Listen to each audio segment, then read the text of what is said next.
అనవసరమైన కోరికలు లోపల పెంచుకొని కొన్ని కోరికలు నెరవేర్చుకోవడానికి ఎన్ని అబద్ధాలైనా ఆడి, ఎన్ని బొంకులైనా బొంకి, ఎన్ని వేషాలైనా వేసి తన కోరికను నెరవేర్చుకోవడానికి ప్రయాసపడుతున్న మూర్ఖులు లేకపోలేదు. దేవుడు నీ కోరికను సిద్ధింపచేసి నీ ఆలోచన యావత్తు సఫలము చేయును అన్నాడు అంటే, దేవుడు మన తండ్రి లాంటివాడు. మనం అడిగిన కోరికలన్నీ దేవుడు నెరవేర్చడు. చూడండి, ఒక చిన్న పిల్లవాడు బ్లేడ్ అడిగాడు అనుకో, మెత్తని చాక్ అడిగాడు అనుకో, ఏ తల్లైనా ఆ చాక్ ఇస్తుందా బిడ్డకి? ఇవ్వదు కదా.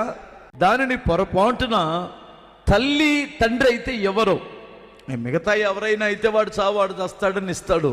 ప్రియులారా, నీకు అనవసరమైన వాటిని దేవుడు ఎప్పుడు ఇవ్వడు, అవసరమైన వాటిని ఇవ్వకుండా మానడు.